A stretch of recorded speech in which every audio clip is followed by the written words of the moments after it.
I'm so happy that you've joined me. This is the first day of the 30-day Ephemera Challenge, a one-piece wonder that you can make 2 different sizes, 2 different ways. Grab your papers and join me. Here we go. Hi, Best Buds. It's Cathy with Cathy's Garden, and I'm so happy that you've joined me today. I'm also extremely happy that you're here for my 30-day challenge. Let's start. My pages are 10.5 inches by 8 inches. I have one from Roxy's Creation, and then I have one from Chapter 1 Papers. You can use digitals, you could use book pages, or if you have a book this large, you could use book pages. A coffee table book page would be beautiful made in this way. We're going to make 2 different sizes. The first one, you will get 1 piece of ephemera out of 1 sheet. The second one, you will get 2 pieces of ephemera out of 1 sheet. So let's just start with the smaller one first. What you'll want to do is you'll want to fold your page in half this way. So let's do just that. The easiest way that you can find the center is to fold the 2 ends together and just pinch it right here at the corner. That's your halfway mark. I'm going to use my small guillotine and I'm going to cut my page in half. Now I have 2 pieces. I'm going to set that aside for just a minute. Let's bring our other page in. And this one, we're going to fold in half this way. Let's do the big one first. My paper, the way it's printed, when I fold it over, I'm going to end up with these 2 borders, no matter which way I turn my paper.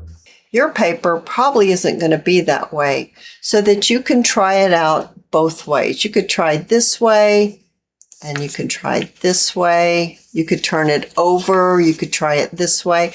Just kind of depends on what kind of print that you have chosen. When you do decide which way to fold it, you'll want to bring this end over. What you're measuring is you're measuring the distance from here to here. And you want it to be about 3 inches. It doesn't have to be perfect, okay, guys? But somewhere close to 3 inches. And then give it a crease. All right, so we've got that one. Now let's take our smaller ones. Let me grab the other one.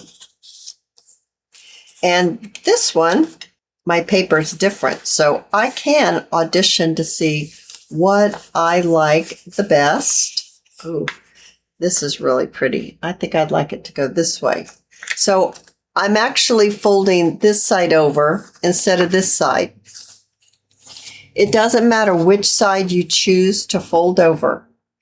It will make the pockets be loaded on a different side. It won't change the top loading pockets, but it will change kind of the look of your piece of ephemera. Nothing bad about it will happen. I kind of like varying whether you fold the right side over or the left side over. It just kind of varies the ephemera just a little bit. So for this one, now this is a smaller one. We're not measuring this distance here. We're going to measure this distance here.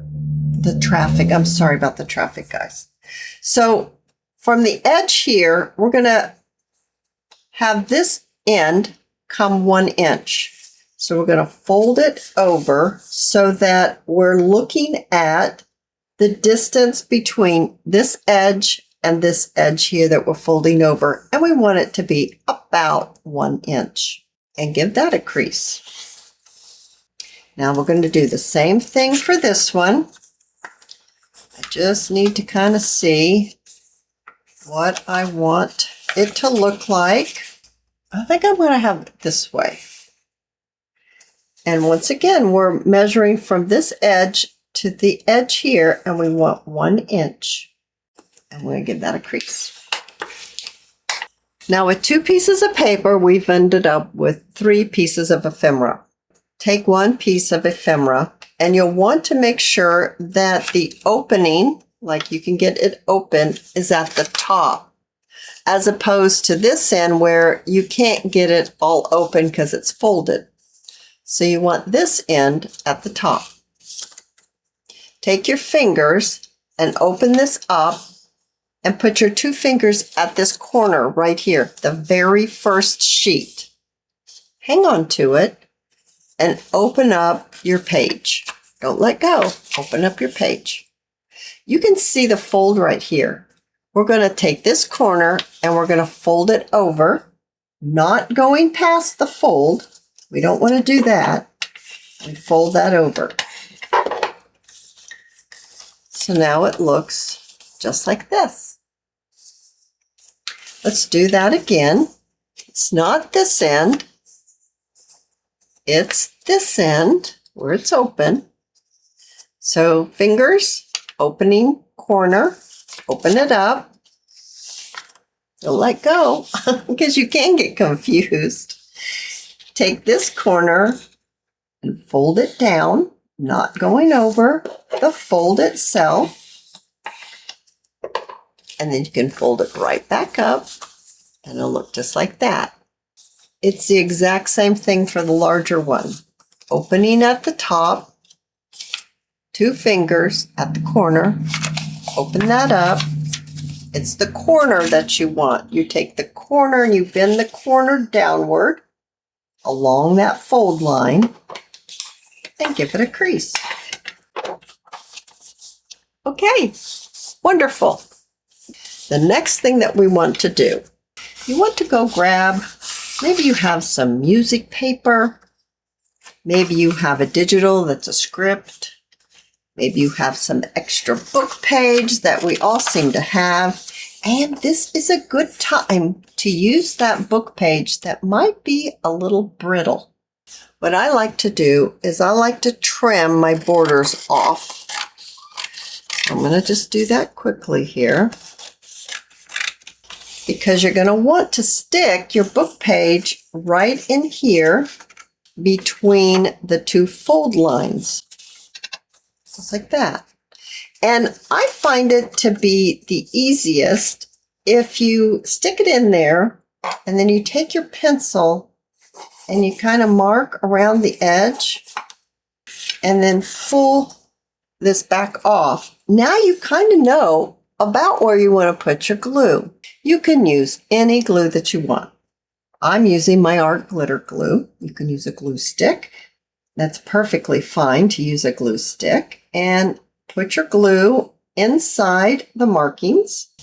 I put my glue somewhere different. Okay, here. And then you want to, okay, you've got your glue on. Now you're going to place it right here. Now you can open it up if you want. Sometimes it's easier that way. And you want to place it in that rectangle, and you want to place it so it's not going over your fold lines. You don't want that. Now I have extra glue. I don't know. Somehow, yeah, I didn't measure so good, but that's okay. Maybe you did better than I did. Okay. And then you want to turn this out.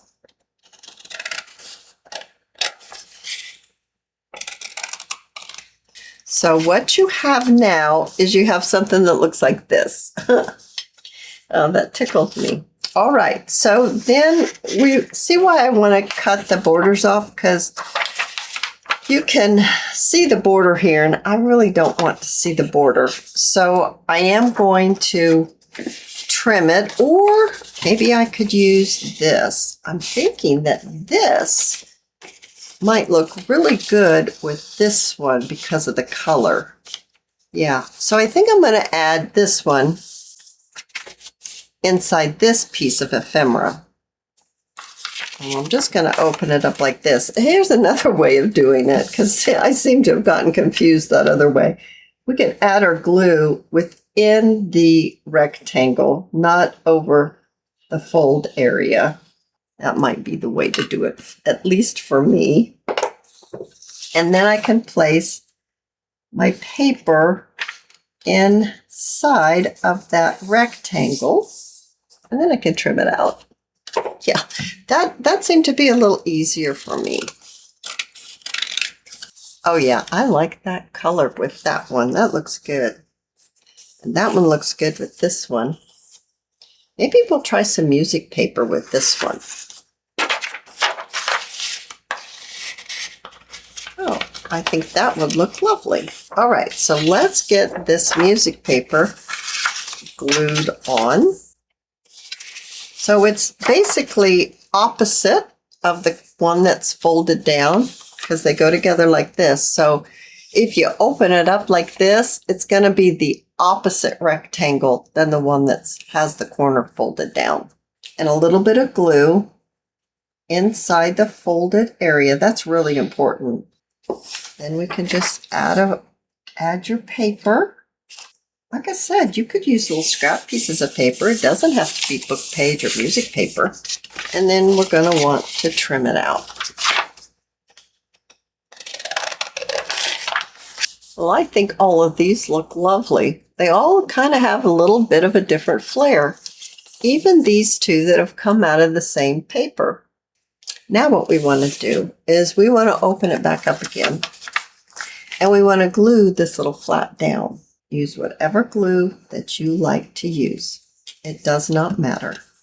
Now, if you like the way inking looks, this is the time where it's the easiest to ink up your pieces. You can easily ink up all the edges because you can open it up and get to all of it. You'll only want to ink up the printed side. No need to ink up this side.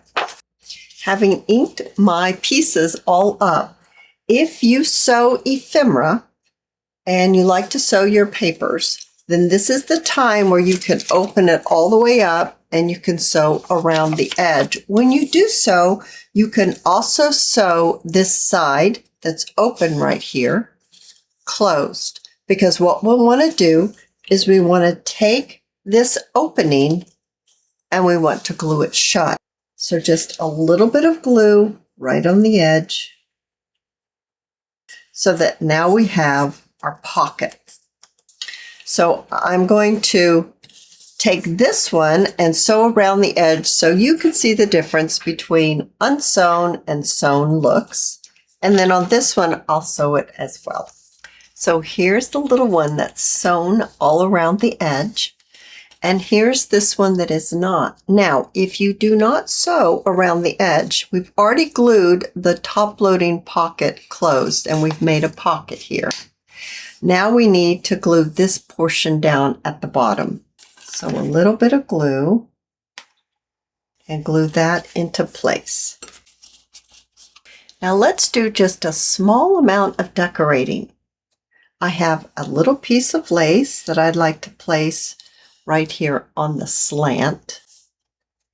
I have a little picture of a lady and a little flower. I think that will be perfect.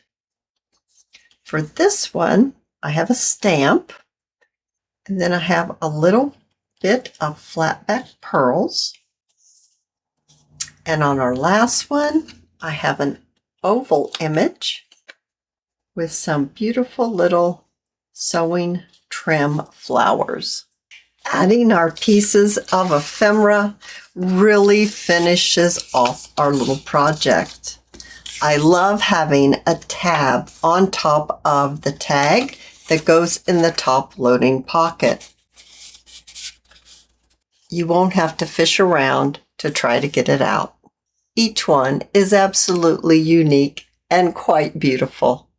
I hope that you have enjoyed the first project in our 30-day challenge. I hope that you turn in tomorrow for another piece of ephemera. If you've enjoyed this video, please give me a thumbs up. I invite you to subscribe to my channel, and I'll see you in my next video. I'll see you there, guys. Bye now.